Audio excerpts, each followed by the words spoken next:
இது வந்து தரம் 10 விஞ்ஞானம் அலகு உண்டு. அதுல வரக்கூடிய கேள்வி: உயிரங்கிகளின் உடலை ஆக்கும் சில ரசாயன சேர்வைகள் அவற்றினுடைய தொழிற்பாடுகள் தொடர்பான ஒரு சட்டம் பெறப்பட்டிருக்குது. அதை பயன்படுத்தி வெற்றிடங்களை நிரப்பட்டா. இதுல பாத்தீங்கன்னு சொன்னா முக்கியமா உயிர் சடப்பொருள் என்றது காட்டப்பட்டிருக்குது. அங்கால அசைதன சேர்வை காட்டப்பட்டிருக்குது. அசைதன சேர்வைன்னு சொன்னா கார்பன் கொண்டதை நாங்கள் சேதன சேர்வை என்று சொல்லுவோம். அது இந்த முதலாவது கட்டத்துக்குள்ள வரும் சேதன சேர்வை. கார்பன் உள்ளடங்காத சேர்வைகளை வந்து அசைதன சேர்வைகள் என்று சொல்லுவோம். அந்த அசைதன சேர்வைகள்ல பிரதானமா இருக்கக்கூடிய சேர்வை வந்து நீர்.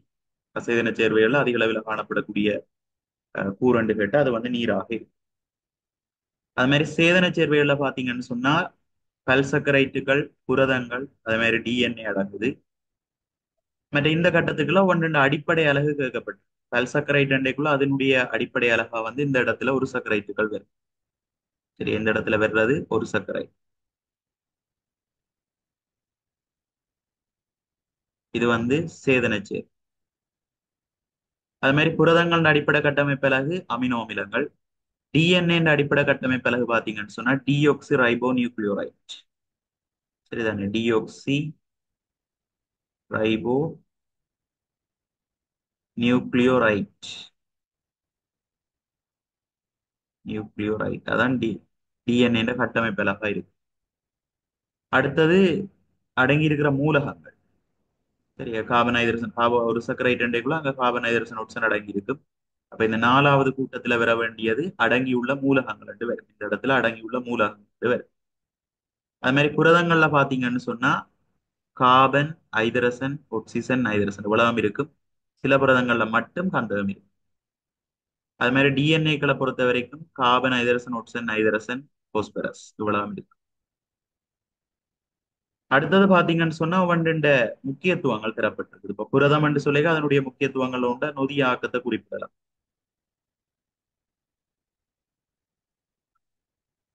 அதே மாதிரி பல்சக்கரைட்டுகளோட முக்கியத்துவம் வந்து இந்த இடத்துல வரும்.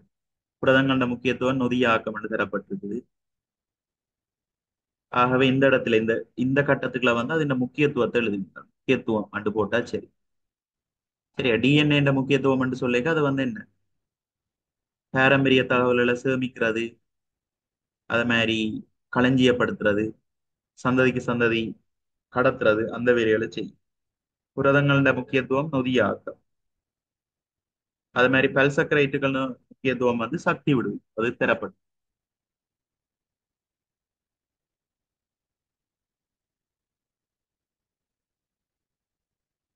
இரண்டாவது இந்த கேள்வியை பார்த்தீங்கன்னு சொன்னா இது வந்து பாகுபாடோடு சம்பந்தப்பட்ட கேள்வி.